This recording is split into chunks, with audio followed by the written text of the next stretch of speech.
You're listening to Heritage Radio Network.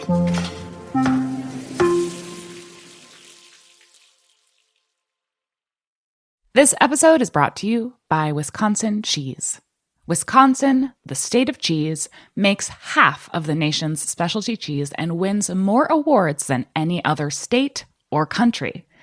Our heritage and traditions, master cheesemaker program, and the American propensity for innovation all put Wisconsin on the cutting wedge of cheesemaking. With over 600 varieties of cheese to choose from and 5,500 national and international awards and counting, get ready to turn your refrigerator into a trophy case. Enjoying a Wisconsin cheese is basically like winning a gold medal in culinary achievement. Set your mind at cheese. When you bite into a wedge of Wisconsin Wonderful, you know it is made with the ultimate skill and passion possible. Find your next favorite cheese at wisconsincheese.com.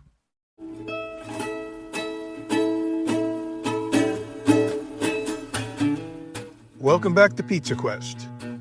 Mark Todd is a recurring guest here on Pizza Quest because, one, I love cheese, every kind, and two, he's so interesting and makes cheese interesting too, as he demystifies this magical, fermented, spoiled, solid milk so that we can enjoy it in all its mighty nuances and permutations.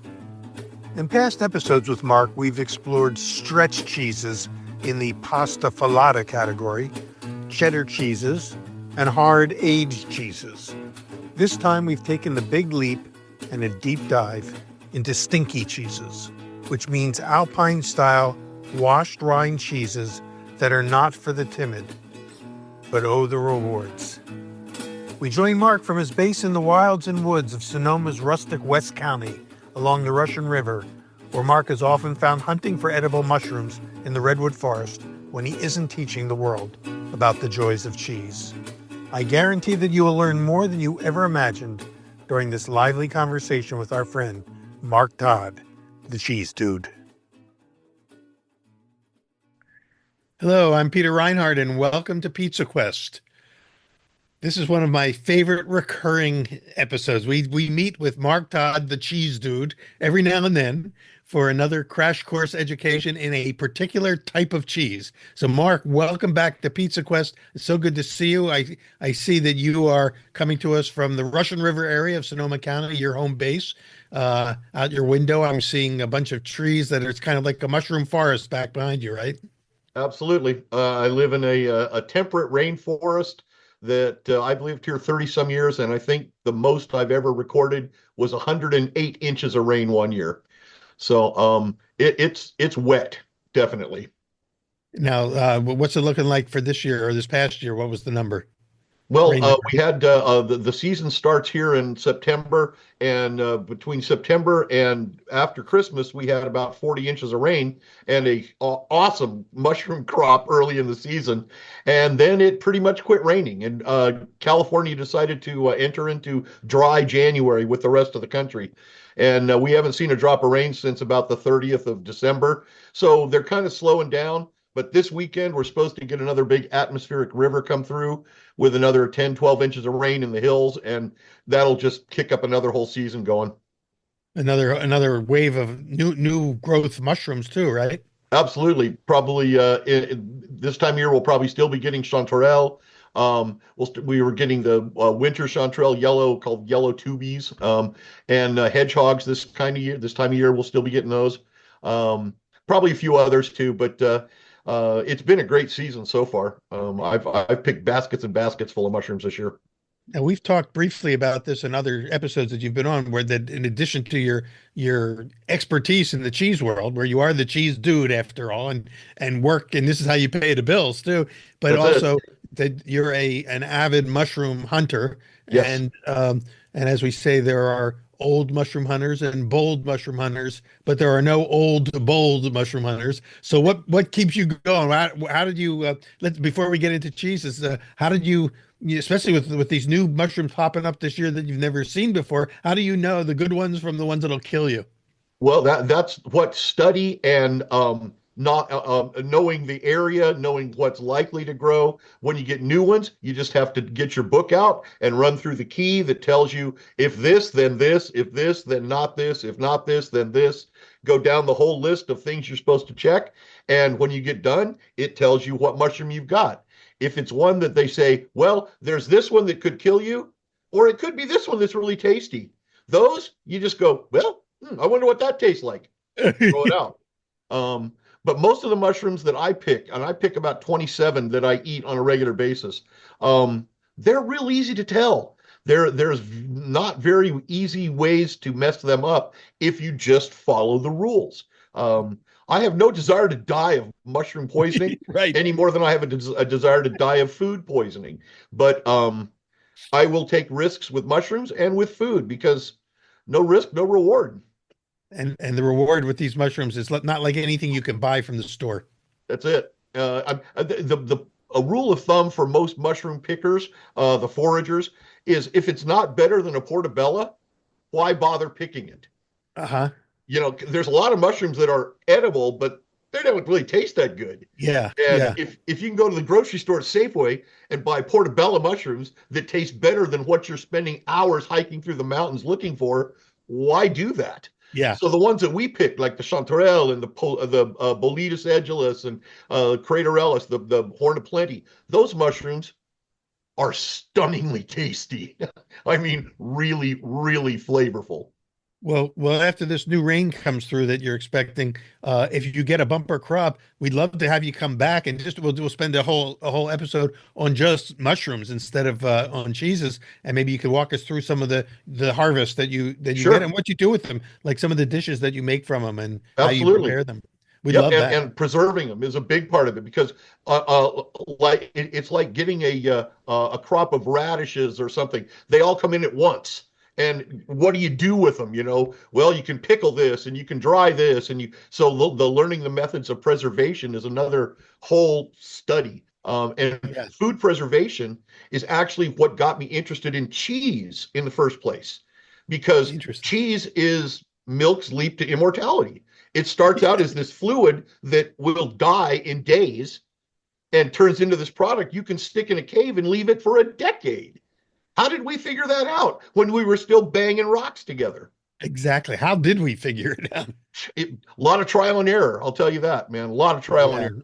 And many, many generations of trial and error to get us to the point we are today, which is kind of again, and like pizza and other things we talk about, kind of we're in a golden age of Yes. cheeses. It seems like the however many there are. How many types of cheeses would you say? I think that doesn't France have something like 520 certified cheeses? There's no number that I've ever seen. Charles de Gaulle made a quote in the 60s about how can any one man rule a country with over 600 cheeses. Yeah. So they have 6, 7, 8, who knows? The U.S. makes more than that now. The U.S. makes probably over 1,000 different cheeses. But the thing is, when you say different, what do you mean different? Yeah. If I take a recipe and all these cheese names, all the original cheese names, Parmesan, cheddar, Gruyere, those are all recipes that tell a cheesemaker exactly what to do to replicate this cheese. The only difference is your starting material, where the milk came from in the world, and the expertise of the maker, how good they are at their craft. And so 1,000 people can make the same cheese in different parts of the world and come out with 1,000 different cheeses. Different results. Which is, in a sense, what we're saying is that to turn milk into cheese, you have to ferment it. You have to apply biological processes to it to transform it into something else that solidifies, that gets better with age or changes with age. And that's a craft. That's a incredibly difficult craft. Humans figured out a long time ago, and we're talking thousands and thousands and thousands of years ago, that what makes things go bad is moisture and sugar. Anything that has sugar in it and water in it, bacteria will eat. So we figured out if you get the water out or the sugar out, there's less for the bacteria to eat on. And then you have to worry about other things that can cause it to go bad. But the basic building block of food preservation is removing water, reducing the moisture content, and changing the pH so that it is inhospitable to the bacteria and the things you don't want to grow. The bad bacteria, exactly that. The bacteria that are detrimental, but the process itself requires bacteria. I mean, yes, fermented cheese and milk is bacterial fermentation. Cheese is basically imitating in a vat what goes on in the stomach of a small animal. We are allowing the milk to transform into its component parts of fat, protein, water, and sugar. And that's what happens in the stomach of an animal. That's why we use rennet, which is derived from the stomach of a calf or a goat or a sheep. And that rennet, that enzyme, converts the proteins into such that they can become solid pieces. It's complex. I don't want to get involved. I know, but it's fascinating stuff. And of course, fermentation as a category is fascinating to millions of people these days. It's we've had Sandor cats and then we've talked fermentation here, and we love everything that happens under that umbrella. And of course, I deal with it with bread dough and breads and pizza doughs, and I gotta say, winemakers deal with it. It's a third of the calories that humans eat. Really? That's the approximate. It's about a third of the calories that humans consume are in some way, shape, or form fermented. From coffee, chocolate, cheese, bread, wine, beer. I mean, the list is just fermented. I'm surprised it's only 1/3. I know in my case, I'm thinking it's probably 2/3. Yeah. Oh, speaking of which, Peter, I've started encroaching on your territory for a change. Yeah. Yeah, after everybody else did baking during COVID, I didn't.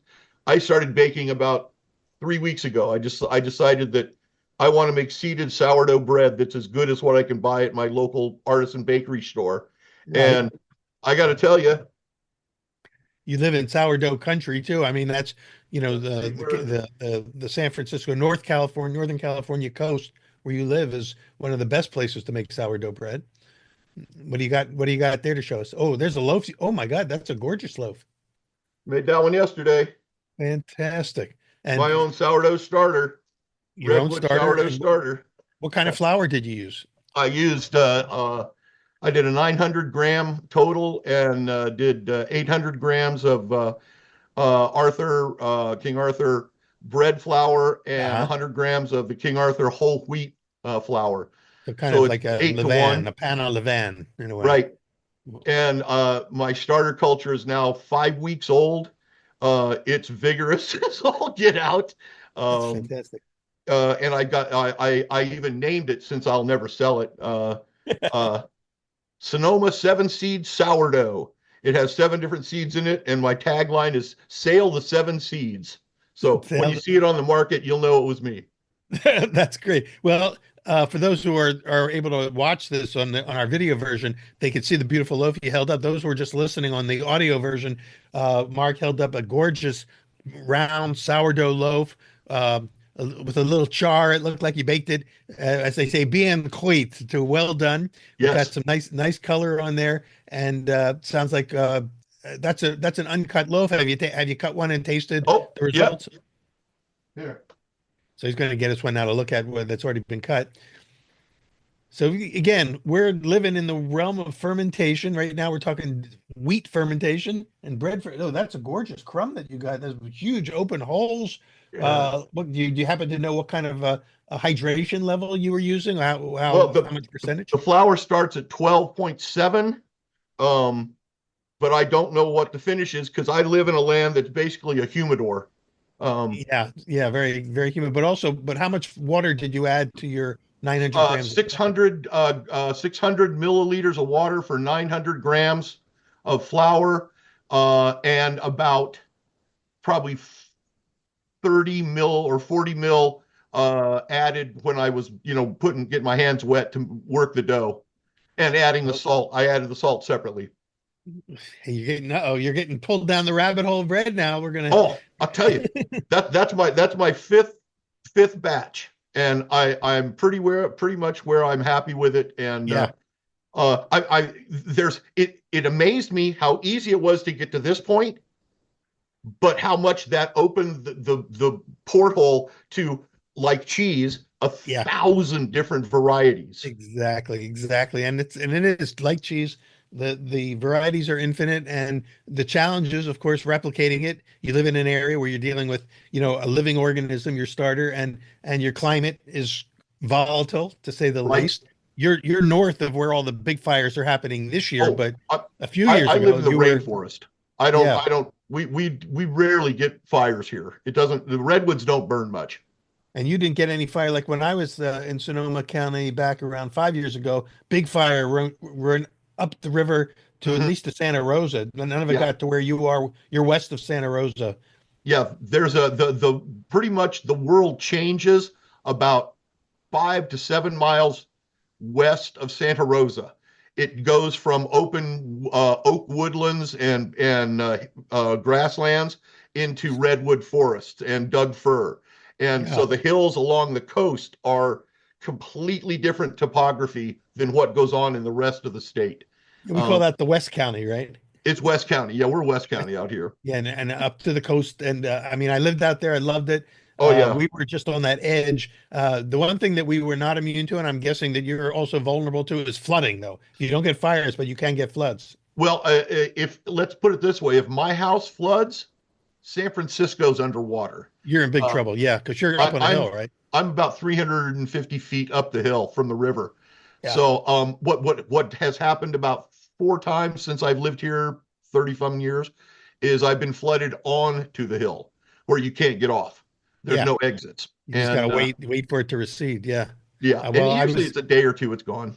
I was there for the flood of '86. We called Oh it. my gosh. That was one of the biggies, and the That is cities, Guerneville and Monte Rio, were underwater to some extent. number one. Biggest flood in recorded history in Montreal, Is in that right? Russian River. Well, I was here for one that was within a half an inch of that, but not the 86 flood. I moved here 4 years after that.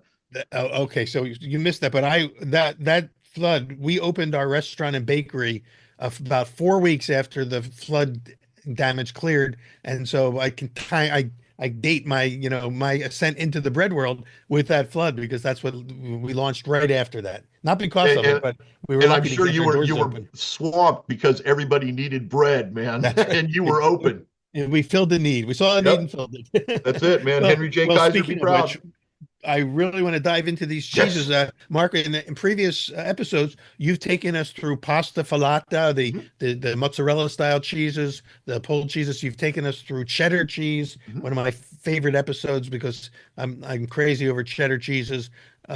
We did hard cheeses. I think we did an episode with Parmesan and Romano, Right. a couple of the various hard cheeses. And for those who were listening, go back to our archives and listen to some of those if you want. We're not going to repeat everything that we talked about there, but there's certainly some repetition in the category. But now we've worked our way up to kind of like, like with wine, you start with the whites and you work to the reds. Now we've worked, I think today we're calling today's episode, is it smelly cheeses or stinky cheeses? What's the right term? You can call them whatever you want. If you're in the business, we call them washed-rind cheeses. Washed-rind cheeses. And the Because washed-rind is what gives it that exactly. What gives it that potency, that aroma, that smell. These cheeses are, as you say, when you start out eating cheese, you start out with mild cheddar and Havarti and Monterey Jack because they're mild and cream cheese. And as you build your flavors up, you get stronger and stronger. There's two ends of the spectrum. One of them is blue cheeses. The other end is the stinky cheeses. And the wash rind or the stinkies, even some serious cheese people don't like them. They very much separate people. You either love them or you're really not fond of them. Well, I think it's important, maybe not if you're just a neophyte, to not start with them, because I remember Right. the first time I had one, the first time I had like a, I forget which one it was. It was probably a Limburger or something, it Right. blew my head off and I Yep. went, whoa. But now I crave it. Absolutely. It's just like anything else. Once you build a flavor for it, only that flavor will satisfy. There's things like sushi. If you're hungry for sushi, nothing in the world tastes like sushi except sushi. And with these stinky cheeses, these are cheeses that people that are into them will drive miles and miles and miles out of their way to find the stores that have just the ones they like. Um, these cheeses are really ancient too. Yeah. They're referred to often as monastery cheeses because the monks in Europe were the ones who really originated them and spread them throughout the cheese making world. There's debate as to whether it was an accident or an intention, but basically a Benedictine monk in the Alsace-Lorraine region doing his diligence of trying to keep mold off the cheese would take his little wash, which was either alcohol like beer or wine, diluted, or salt water, or both, and rub the cheeses to keep the mold off. And he noticed that mold was coming back on one, so he would scrub it and scrub it and scrub it. And 3 or 4 days later, the mold's back, so he would scrub it again. And God, this one which would not quit, and it molded again, and it molded again. And about the 5th time it molded, he had kept the cheese so moist with his cleaning that it had encouraged different bacteria completely to grow on the outside of the cheese because of the moist environment. That had not happened before. And this young monk went to his boss and said, dude, hey, boss, come here. What's up? And boss said, dude, you made it, you taste it. And the next, it's all history after that. It created you're a food science guy too, I know. And the food science that goes on inside washed-rind cheeses is probably second only to the Maillard reaction as far as the complexity of the chemistry that goes on the surface of that cheese. There are it's all about hundreds of things created. How these biological processes transform the ingredients from one thing into something else. Yes, and the result is unique flavors that are absolutely evoked from the milk. And these different bacteria, the orange rind ones that show up like on your taleggio, that you can see very distinctly. That orange rind, pop them out of your plastic, dude. Get them out of the plastic. Let them breathe. Okay.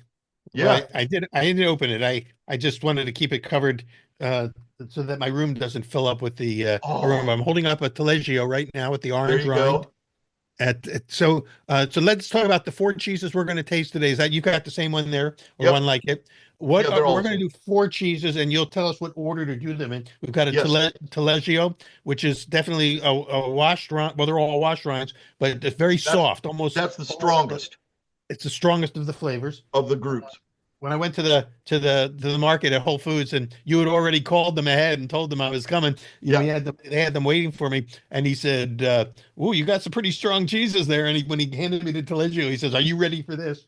I've got in front of me also a Swiss raclette. Oh yeah.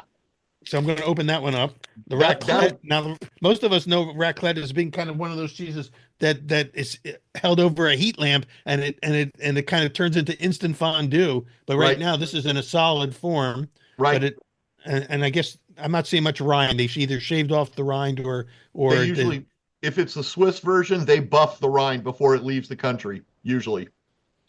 And it's got a very deep aroma, but not nearly as potent as the and then the next one you've got there should be the cave age Gruyere. I've got my Gruyere right here. I've got a small piece of Gruyere, cave aged. So so not all Gruyere is cave aged, I guess. Correct. And cave aging, what does that do to the Gruyere that changes it from a regular Gruyere? Well, if you think about, we've been making cheese for thousands of years. We've only had a refrigerator for about 150 or 200 years. Before we had refrigerators, you had to find the coldest place you could find to store your cheese. And if you were lucky enough to have caves in the mountains near you, those caves were cold. And so they stored cheeses in the caves. That's why Switzerland's got all these huge cheeses. They had caves to store them in and keep them cold. If you age it in a cave and you get more than about 50 feet underground, it's around 52 degrees, give or take. And so that was aging temperature. Well, we invented refrigerators. Now aging temperature is 34 to 40. Cheese reacts just like bread. Different things happen at different temperatures. Yeah. And sometimes completely different bacteria and different things form that are not available at temperature A, but they're prevalent in temperature B. And that's why cave aging produces completely different flavors than you get from refrigerator aged cheese. Interesting. And would the difference in the flavors would be a more complexity, more nuance? What is the difference? It's more intensity, more complexity, typically fruitier, or a much broader range of aromas and flavors in cave-aged cheeses than in refrigerated cheeses. Cheddar is the one that shows it probably strongest of anything. It's amazing. I think maybe we should back up for a second and talk a little bit about the science. We talk about bacteria a lot. Mm-hmm. What is the bacteria doing to the milk to transform the flavor profile of that milk? There's two aging processes that go on. One of them, the primary one in most cheese, is the protein structure itself breaking down. You start with casein, the protein that is in milk, and depending upon the bacteria you put in, the temperature, the moisture you leave in, all of those factors, those bacteria will go to work on that protein and break it into smaller and smaller pieces. And each one of those smaller pieces is a new, unique molecule and may add positively or negatively to the flavor and aroma of the cheese. The other thing that happens is fat breaks down over time. It's called lipolysis. And that is responsible for a lot of the flavors that we associate with blue cheeses. Blue cheese is more dependent upon lipolysis, on the fat part of it breaking down, than it is upon the protein breaking down. So those are the two processes that go on as cheese ages. The starter culture you put into it goes in and chews up the component molecules of the fat and protein and creates new and unique compounds, new molecules that create the different flavors. Is it also seeking out sugars from the milk, like lactose, and converting those sugars? That's the first thing it looks for. And that's why cheese, it's not 100% lactose free overnight, but it's pretty doggone low once you convert it. Because it chews up the lactose, and that's the first thing it goes for, because that's the easiest. So in bread making, we always say that, the bacteria, usually we call them lactose, lactobacillus organisms, they go for the sugar, and the result is acid, that it excretes lactic acid as a result. So that happens with the cheese as well, right? Absolutely. And then that lactic acid, does that act as a preservative, to the other facets of it that slows down the It also acts as a coagulant. It helps in the coagulation. Coagulant. Well, this is good. So we're starting to get a picture of the magic of what's happening. The cheese that we eat on our pizza has gone through a very unique and complex number of to make cheese, you take milk, you heat it to a certain temperature, whatever your recipe calls for. It's usually warmer than body temperature for a cow, but some are not. And then you heat it to that temperature. Then the first thing you add to it is called the starter culture. The starter culture is the mix of bacteria, like Streptococcus and Lactobacillus and all those different types of bacteria. Very specific strains, very controlled strains in intensity and in volume. You add those to the milk, those go in and eat all the sugar immediately. That's the first thing they do. And they acidify the milk. Depending upon your recipe for the cheese, you will wait until that pH level goes down to, at the high end, maybe 5.8, 5.9. At the low end, 4.9, 5.0 for things like feta. So it gets down into that acidic level. And if the pH goes down, the acid goes up, basically. Exactly. And that is one of the key target, probably the most important target in all of cheese making is to get to the proper pH. And of 'Cause course, that'll nowadays ensure- the cheesemakers have tools to gauge that, whereas in the old days they just had their intuition, their touch, their experience, the craft, and the taste. that's where this is what you used to tell them where it was. Yeah. That was their lab. It was Yep. the mouth. And Yeah. I'm sorry, but humans have been doing this for a long time, and our taste buds are really good. And if you train them right, you can taste most of the stuff you need to taste. Not all of it, obviously, but humans today think that we can only make food in sterile science environments. Uh-huh. Humans have been eating food that was made in the back of a barn for thousands of years, man. And I wouldn't recommend it, Yeah. but if push came to shove, I wouldn't turn it away if I was starving to death either. Well, it's just like with mushrooms. If you know what you're doing, you can live through it and Exactly. and have some joy. But Yeah. if you don't know what you're doing, watch out. You Well, we yeah, have what- we have one more cheese that we're going to actually taste today, Mark. Oh, And yeah. I'm holding it up here, and this is called the Willoughby. Yes. This is from Jasper Hill Farms. I've just recently, learned about the Willoughby because I've been using Jasper Hill Farms for some classes I've been doing, and Oh, this excellent. has the look of a small little camembert or brie, but without the fuzz around it. Exactly. And that actually is how the original washed-rind cheese was developed. That one that I told you the guy scrubbed a bunch. Yeah. It was supposed to be a brie style cheese. It was in that brie style type of cheese that was the original washed-rind. And by the way, they named it because it was from the monastery, so they called it monastery cheese, which that's Munster. That's where Munster came from. Oh, The name Munster means monastery. Interesting. I never knew that. Yeah. So that is the original. If he hadn't washed off all the mold that was forming, would it have turned into a brie or a camembert style cheese? Yep. Yeah, that's what it was supposed to be. That's so these cheeses have the same white mold that brie has on it, but it has the bacteria, the orange brinded bacteria called brevibacteria that create that orange rind, and they pretty much take over the outside. And that makes a much more almost funkier flavor than Yes. the white. The brie is pretty mild. You can, it's a very mild cheese. Brie's mild. Camembert is not. Is that right? Even though they look similar. They're the same cheese, but they're made with different milk and different protein and fat content.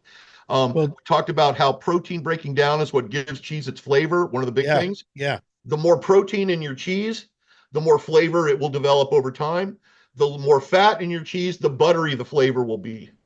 So brie, like double or particularly triple creme brie, triple creme means 75% butterfat.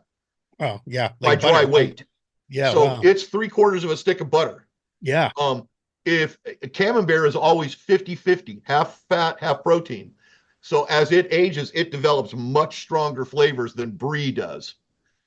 Because of the difference in the fat content and the difference in the animals and where they live. The cows on the coast eat salt grass. That gives you camembert. Cows in the middle of the country, east of Paris, eat high terrain grass, very mild. That gives you brie. That's incredible because you have a place not far from where you live called the Sonoma Marin Cheese Factory, and they sell something called brie, and they sell something called camembert, and they have a third one which doesn't have the fuzz on it that looks a lot more like the Willoughby, but it's all from the same. I think they're cheating in their terminology because they're not making a true camembert or a true brie since they all start out the same. I think that they just give the titles based on the size of the round. Really? Yeah. Have you taken a tour through there? I will say that the brie and the camembert that Marin French cheese makes, they do all start with the same milk. Yeah. The difference primarily is that all of their camembert is done with single creme, meaning 50-50. It's just regular milk, whole milk. The brie is almost always either double or triple creme. Oh, so they do differentiate. So it is a different product. If you get one of their single creme brie and their single creme camembert, they are the same freaking cheese.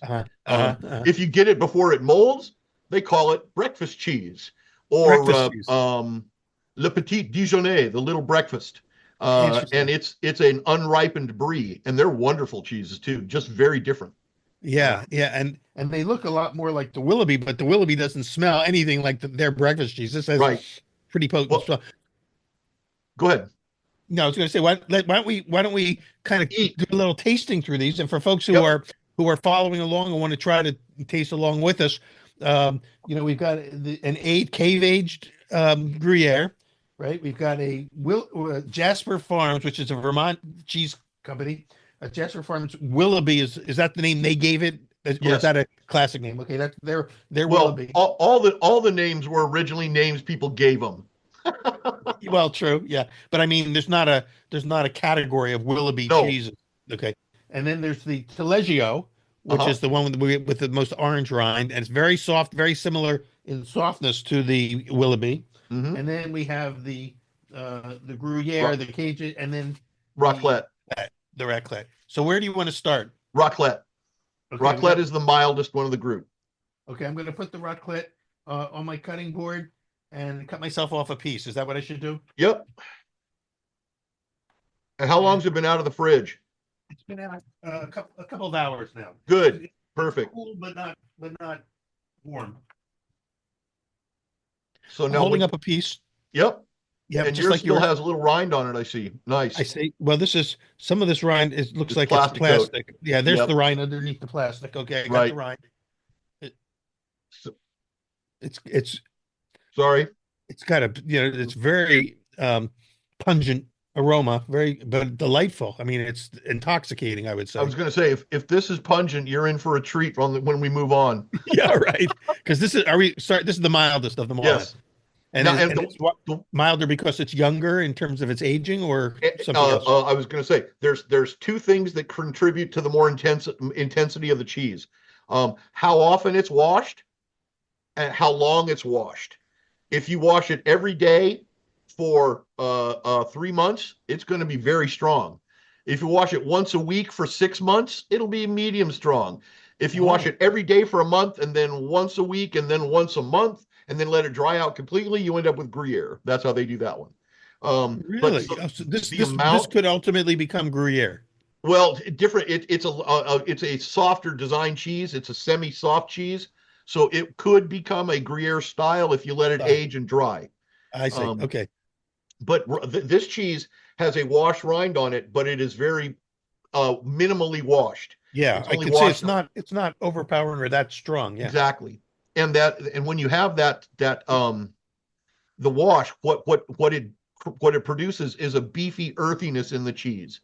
And that's what the monks were trying to replicate as they were replacing meat in their diet during religious and times of no meat. They wanted to have this meaty flavor, and meat at that time was gamey because they had no refrigeration. So they were trying to replicate the gaminess of meat in cheese, and that's where this came from. And when you taste it, it's buttery and creamy, and the smell is always stronger than the flavor. I get it. Yeah, the smell definitely dominates over the flavor. Yep. And it's a very mild flavor, and is this one of the reasons why it's used so often as under the heat lamp as sort of a almost like a fondue type melter? I got to say one thing. This cheese just coats your mouth. You know, when you chew cheddar, it breaks down into little crumbly, creamy bits. Yeah. When you chew this, it becomes this beautiful paste that just glues your mouth shut. Yeah, it's like eating a pat of butter. Yes, it is. It is the texture on this cheese is what makes it so awesome for melting. So, and it's a wonderful creamy texture, and also that buttery quality. Mm-hmm. And there's one, and also a mild nutty aftertaste. And the nuttiness comes from the cheese and from the wash. You got your beer, good man.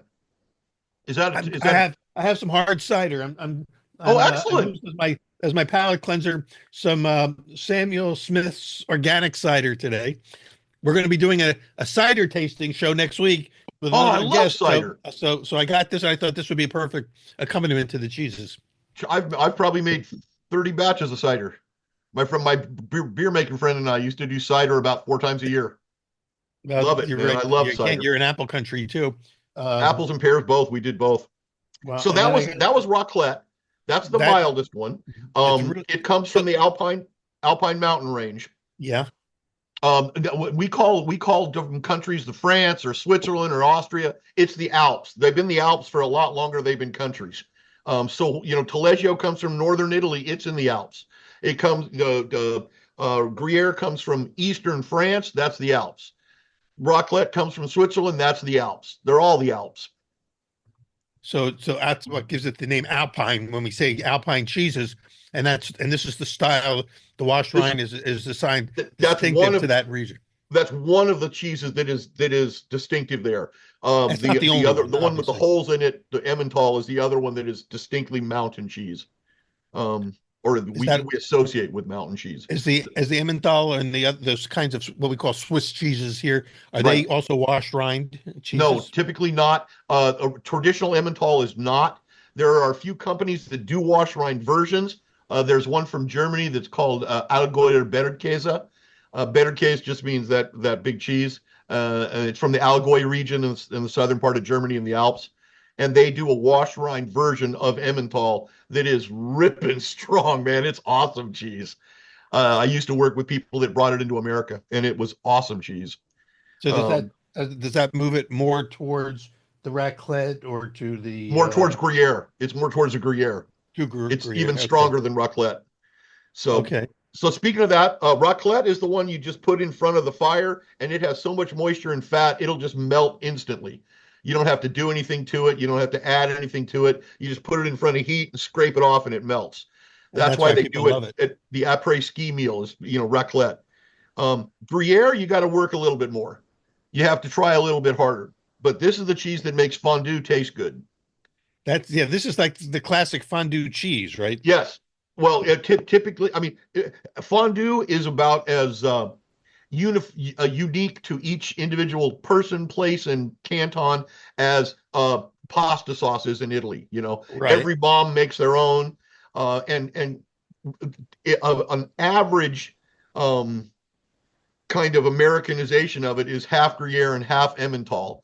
But in Switzerland, you'll get Appenzeller and Emmental and Gruyere and a little Sprinz and a little, they'll put 3 or 4 or 5 cheeses in it.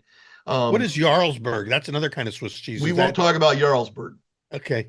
Jarlsberg is a Norwegian invention that was designed to capitalize on the popularity of cheeses with holes in it.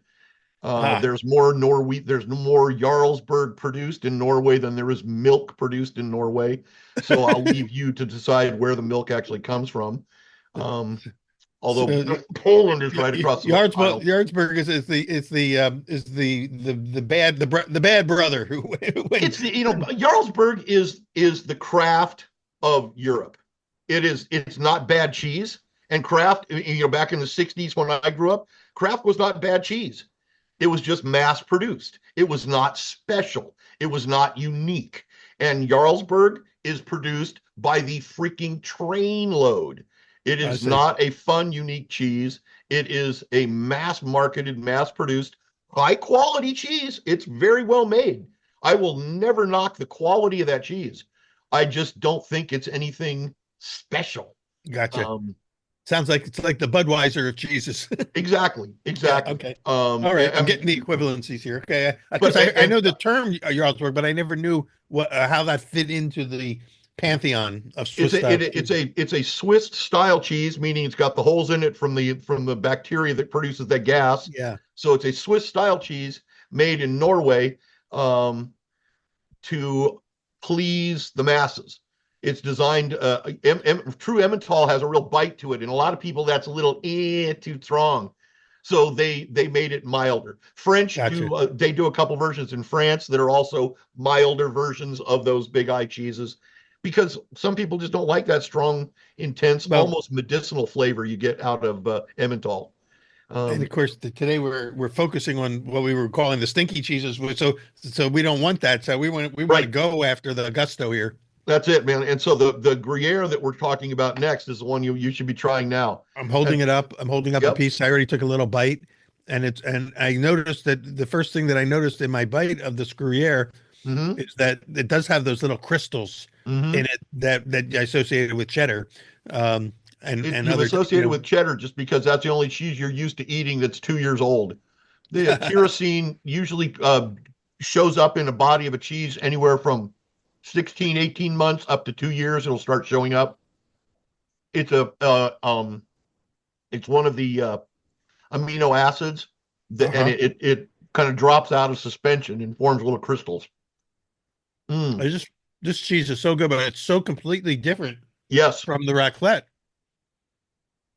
Now this cheese, when the first gig I did in the cheese industry was with a friend of mine. We were at the Monterey Wine Festival for the Wisconsin Milk Marketing Board.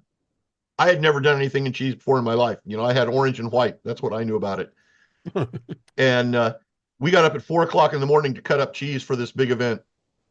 And we're cutting up 70 different cheeses. 70. I didn't know there were 70 cheeses in the world at that time. Yeah. And the first cheese I cut up was Gruyere. It was a called Surchoix Gruyere from Rothcase in Wisconsin, which is an award-winning Gruyere. I'd never had anything like that before. Before 5 o'clock, I was absolutely in the bathroom, sick to my stomach. I ate so much cheese in the first hour of cutting up that cheese. I tasted everything I cut, and I cut like 20 different cheeses. Wow. But the one that I will always remember as my very favorite of the whole group was the Gruyere. This is the cheese that turned me on to specialty cheese. Well, Still love this cheese. it's fantastic, and it's and again, the aroma, the smell is much stronger than the taste. The taste is milder than the smell, but the smell itself smells like, if I had to just categorize it, I'd say it smells like dirty socks. That's exactly what it is. It's the same bacteria that creates if you think about it, it's a bacteria that lives in dampness. Aha. Surprise. So, it lives in every place in humans that are damp, But here we can deploy that, what we normally put in the washing machine. Right. We can deploy that to create a flavored cheese that is intoxicating. It's so good. Absolutely. And this cheese just melts in your mouth. It's got those little, like you say, it's got little cheese diamonds in it, cheese crystals, but it has such a depth of flavor. And about 2/3 of the way being through your chew, you breathe across and it just becomes fruity instantaneously. You get this huge burst of fruit flavor. Yeah. And that you get it really strong just before you swallow it. It becomes really tropical fruity. And that is one of the things that I absolutely love in this cheese. And again, that fruitiness is a result of the bacterial fermentation. It's pulling those flavors out of the milk. It's taking a basic building block of protein and cutting this little piece of it that has an ester like this fruit, and this little piece that has the ester of this fruit, and puts them all together. Parmesan, if you get a really good 2-year-old Parmesan and bust it open fresh, it smells like pineapple upside down cake. Yes. Absolutely smells like caramelized pineapple, bang, immediately. And it's the same enzyme. It's exactly the same enzyme. Interesting. But this cheese is made with a full fat milk, would you say? It's a whole milk? Oh, definitely. Always. And Parmesan and the hard cheese is usually made with a low fat or skim. Parmesan is made with part skim. Most of the others are whole milk. Asiago, Piave Vecchio, those are all whole milk. Parmesan is the one, that's why it's the best at grading, because it's low moisture and dry. I mean, and low fat, low moisture. Yeah. Because it doesn't have that fat. Yeah. The Gruyere, what was I going to say? God, that cheese is good. I had something else on Gruyere I was going to say, but I don't remember. It'll come back or not. But Gruyere is the one that that was what I was going to say. Emmental, the one with the holes in it, that is made with part skim milk. That's why it's so rubbery when you chew on Swiss. I see. Because it's high protein. And that's why you'll never see Swiss cheese on a pizza menu, because when Emmental cools down after you've melted it, it becomes shoe leather, and you can't chew it worth a damn. So it's terrible on cold pizza, and a lot of people eat cold pizza. So you'll never see Emmental. The Gruyere works great. would stay soft. So okay, so Absolutely. so would this be like Gruyere be like a classic Swiss cheese grilled cheese sandwich cheese? Would that be You could certainly use it on grilled cheese sandwich. This is the one that you'll usually find on true French onion soup is Gruyere. yeah. Cheap people put provolone or mozzarella on it. That's not classic. Classic is Gruyere. And actually young Gruyere, not aged Gruyere, typically on that. Yeah. But it is any place. Grilled cheese sandwich would be great. I've made mac and cheese with it. Anything you can do with a melting cheese, you could do with this cheese. If it's too strong, blend it. That's why you blend cheeses. If you want a little hint of it, then go with 80% of your whatever mild cheddar or Monterey Jack, and then 20% of your Gruyere, and that'll give you that flavor without A, breaking the bank, and B, without overpowering the taste of the dish. Yeah, especially if you're doing it for a less sophisticated palate who's not looking for those flavors, so you can blend it down and Right. in a sense dilute the intensity. Exactly. Well, Let's move on. Those two cheeses that we just tasted were both pretty firm. Yes. The two cheeses that I'm holding on to next are both very soft. Right. So which one should we cut into next? I would cut into the Willoughby next. Okay, here's my Willoughby, and it's this one, it looks like a little baby brie without the fuzz. And this is all dependent upon the age of your wheel. Mine, I happen to know that they just got this order in, so mine is about as young as you're ever going to see it. And if you look at mine, you see the open holes. Yes. That shows me that it's fairly young. Yours, you see how it has less open holes? They started to close up, some of them. So it closes up with age then.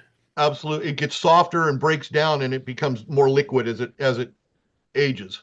And if I let it continue to age to where could it become creamy like an aged brie? If you had not cut it and you had kept it in the right conditions, you could have done that. But once you cut it, I've cut it, it's too late for that. Done. It's over.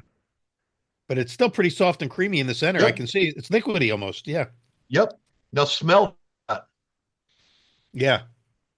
What does it smell like? It's the totally different aroma from the Gruyere. It's a little earthy, but it's also grassy, wouldn't you say? I'm starting to get the grass notes. Mm-hmm. I was looking, I guess my mind was trying to go to see if I could see any fruity notes, but I'm not getting that. Not yet. No, you won't get them usually in this one in the aroma. If you get anything, you'll get a little flavor, but mostly this one, you're going to get grassy. You'll get a lot of almost a hazelnutty aroma to it. Yeah, the nutty. I'm getting the nutty. Yeah, yeah. But it's very mild compared to the other ones. And now taste this one. Eat it with the rind on. Oh, man. Wow. That is so good. Yeah. In the words of Beavis and Butthead, that doesn't suck. It's so, number one, Man. It's super buttery. It's creamy. It's all good out. Yep. Now, mine is young enough that right about now, I get an acidic little bite at the back. And it's changing in my mouth as well, but mine's aged more and it is getting a little more fruity. A little fruity and a little tart. You get a little tartness in the back of the throat. Yeah. That's definitely creamy. If I hadn't cut into it, I probably could have set it on the counter for a day or two and then just scooped it out with. If you ever get another one like that, just leave it in the meat and cheese drawer because that's higher moisture. That's why it's called meat and cheese. Leave it in there in its original wrap, and leave it in there. If it's this young, leave it in there for at least 2 weeks, and turn it over about once a week. And then smell it through the plastic. If you can't really smell it strong, leave it in for another week. Feel what the texture is. You'll see it getting softer and softer from the edge on, where you poke on the edge. And when it gets creamy, bust it open, you're going to have a very different cheese. It loses the grassy notes and it picks up a whole lot of beefy notes at that point. But when it's young like this, I love the grassy notes that it has. Yeah. Mm. Well, when you say beefy too, the first word that comes to my mind is kind of umami. Yep. Flavor profile. So that kind of that's again part of the action on the proteins, the fermentation on the proteins, creating this umami. Because I mean, it is richer than any meat. It's richer than a steak. As far Yep. as that Yeah, affects. umami, the strongest measured umami in any edible product that I'm aware of was in soy sauce, has the Uh-huh. strongest.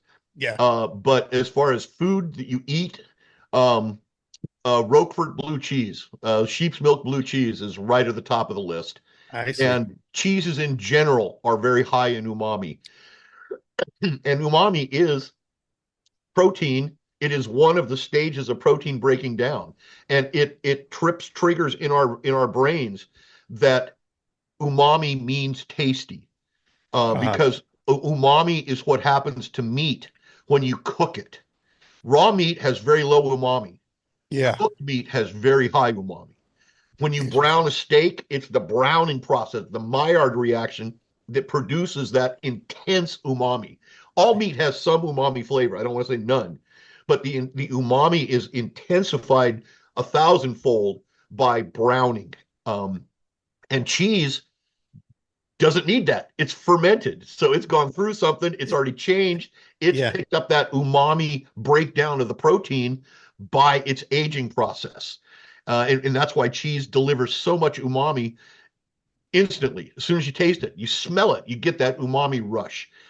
Well, for during the many years that I was a vegetarian, but I was not a vegan. I was vegetarian, and my go-to was always cheese. Yep. I had a hard time ever conceiving of life without cheese because Yep. that met all my needs that I was, we would thought I needed for meat. But I didn't know why. I didn't have the language or the terminology back then. I'm talking about 50 years ago. Right. But now I understand so much better why. Well, and I will. I have a real problem with um, bandwagon jumper honors of vegan, vegetarian, who just, I mean, I've been in grocery stores and had people walk up to me when I was doing demos in the early days, and these anorexic women would come up and tell me, "Oh, how can you do that? You're working for cheese," and I'm vegan, and I'd say, "Oh, I'm an earthling. Where's Vega?" But then you would look at them and they're wearing a leather freaking belt, carrying a leather purse and leather shoes. And I'm like, you're a walking contradiction. The ones that lived it, I totally get it. I will support them forever, man. The people that do it stupidly, I have no patience for.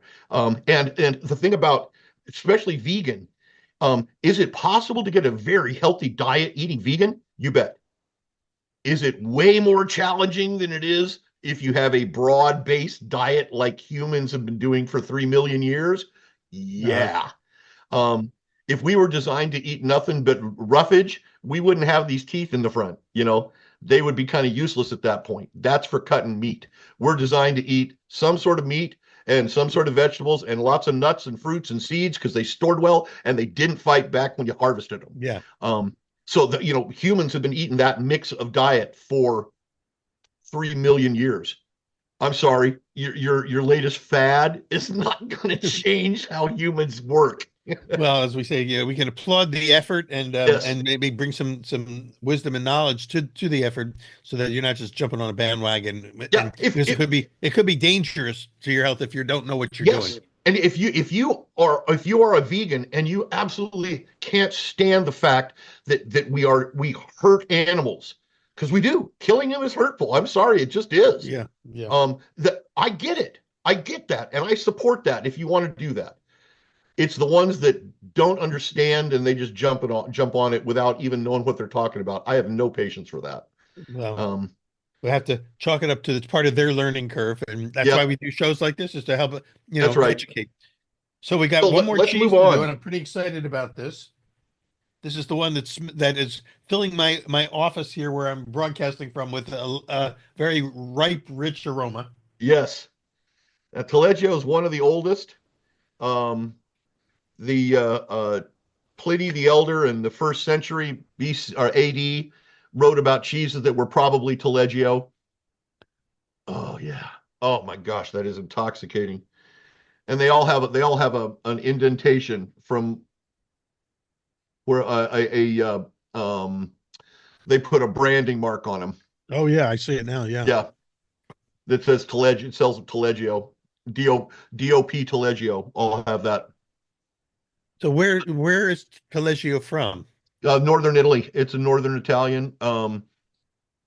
From the southern part of the Alps there in the northern Italy, and it dates back to at least the 9th century, 800s or so. So it's within a couple hundred years of the cheese family being invented.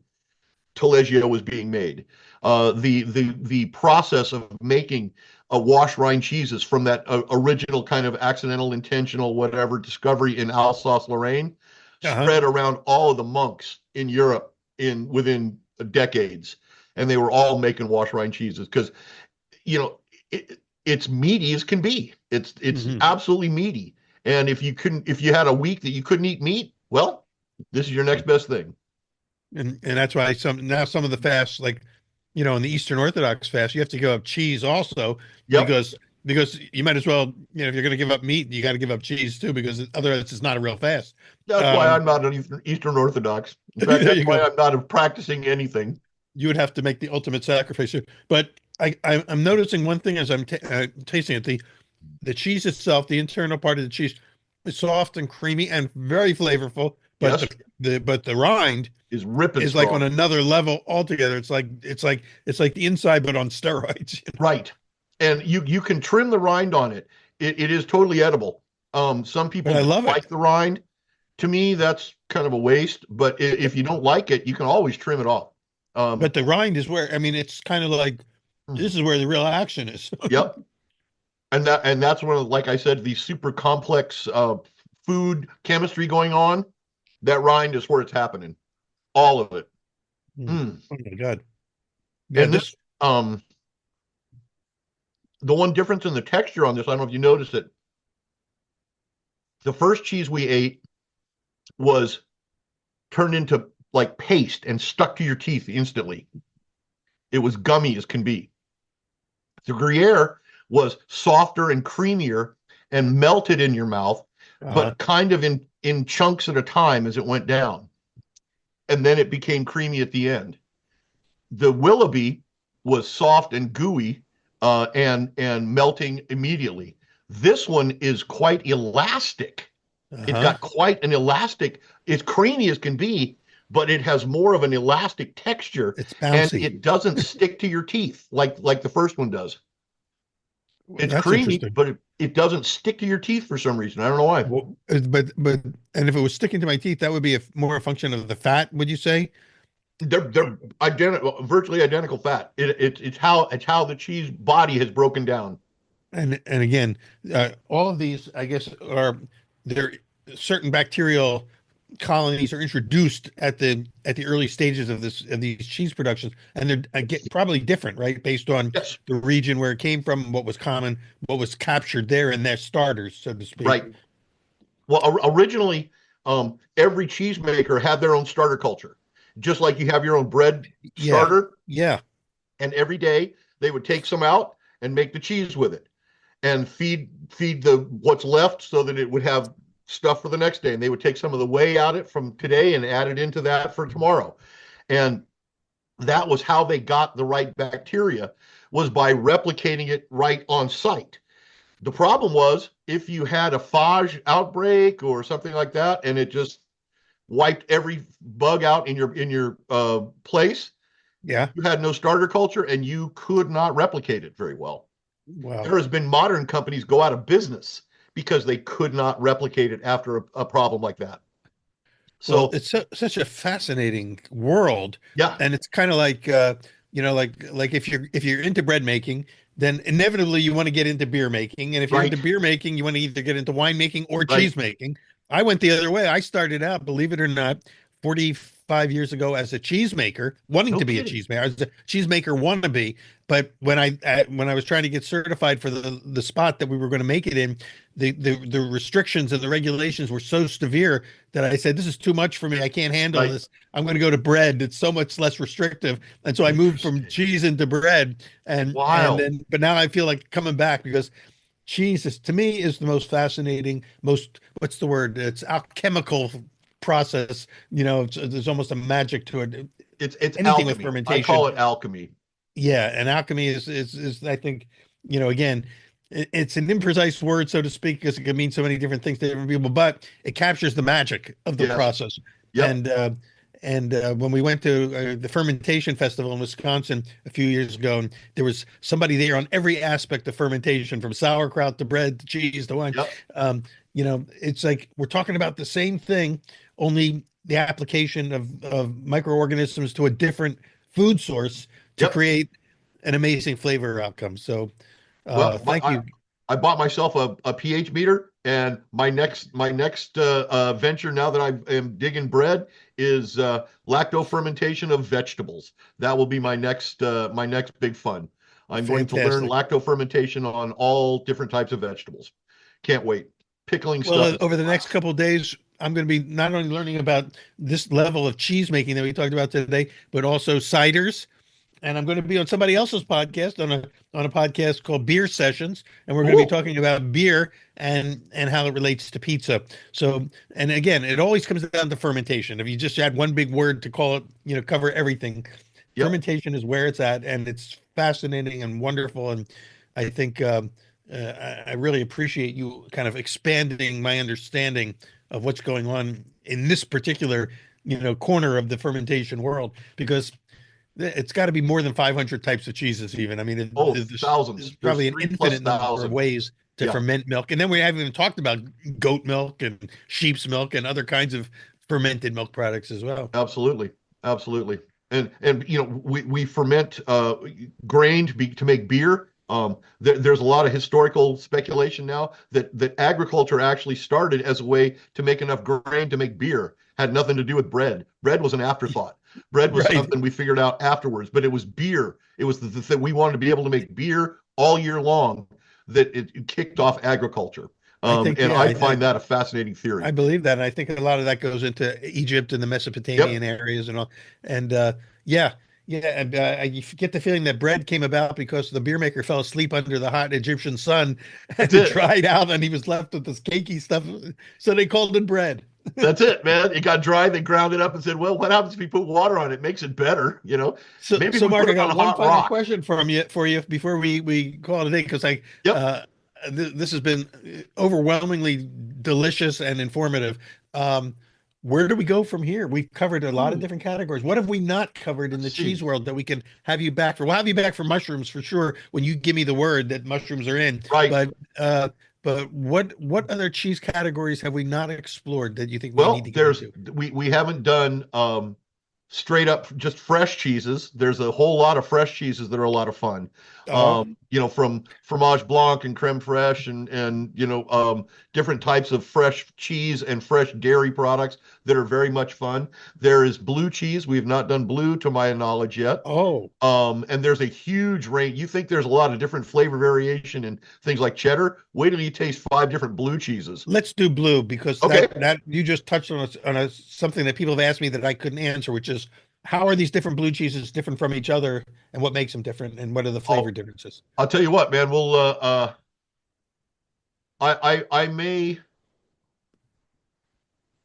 I may have to ship you one cheese that's made local here. There's a gorgonzola that's made local here. It Really? doesn't really taste like gorgonzola, but it is one of the great blue cheeses I've had in America so far. Wow. Who's And making that locally? It's called a little company called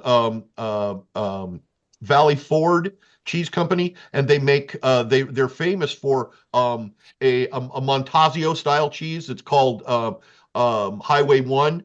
No, call it. I'm sorry, Estero Gold. And then they make a cheese almost like the raclette, like Yeah. a fontina, a washed-rind fontina called Highway One. And then the cheesemaker, the son Joe, got a wild hair that he wanted to do a blue cheese, and I worked with him. I mean, I tasted. I didn't work with him. He let me taste it as he matured it, and he Yeah. went through probably 20 different types of cheeses. And I kept saying, "This one's great. Make this one. That would sell." And he's like, "No, I want it more like this." So he went through all these different iterations and came out with one that they call Grazing Gals, because they're all grass-fed Jersey cows. And I'm telling you, dude, it is rich and earthy like a blue cheese ought to be, man. Incredible. Well, So it's we will always do a cool to know that, blue, and I'll ship you some of that.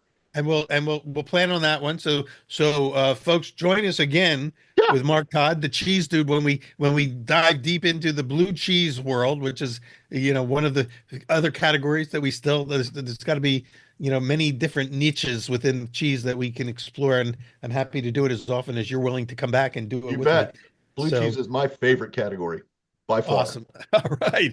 Well, Mark Todd, the cheese dude, thank you so much. Do If people want to continue to follow you, I know you live out in the woods. Do you do any social media? Are you posting I'm on anywhere where Instagram. Mark Todd, you the are cheese into? dude on Instagram. Okay, the cheese dude. It's Check all out it's the cheese dude. it's actually Mark Todd, the cheese dude, because I Mark didn't Todd, realize the when I cheese signed dude. up that people were going to have to type it in. So I stupidly put a long one in there. My fault. Just in case there were any other cheese dudes, they'll get to the Exactly. right cheese dude. That's it. Mark Todd, the cheese dude. You will see me there, and posts from all over the world where I'm having fun in Dubai and Singapore and wherever I'm at the time. Wow. Well, fantastic. Well, Mark, thanks for sharing all your knowledge, your passion, and these cheeses with us. And Absolutely, all Peter. of I you love who, what you do. I love what you do. I like the fact that you educate the people. That if you look at my house, I have a big banner that says "Bringing quality cheese, wine, and beer to the masses." You help do that. You well, help me in thank you. that goal of my life. I You're want helping me to everybody to do love it what I'm like I trying to do. do. Yeah, and this is cool. Finding people of like mind and kindred spirits, we call them, Yep. to share, and we're building a community of Yes. like-minded people. So, Mark, thanks so much, and all of you, thank you for joining us on Pizza Quest. Continue to come back. We'll be posting new shows every week, and probably our next show will be on hard cider. I'll look Mark, for it. we'll see. I'll be in touch with the for the mushroom show, Yep. and then we'll set a date for the blue cheese show. Sounds great, Peter. Have a great one. Thank you. You too. Bye bye, everybody. Bye-bye. Happy Chinese New Year. Pizza Quest with Peter Reinhardt is powered by Simplecast. Thanks for listening to Heritage Radio Network, food radio supported by you. Keep in touch at heritageradionetwork.org/subscribe.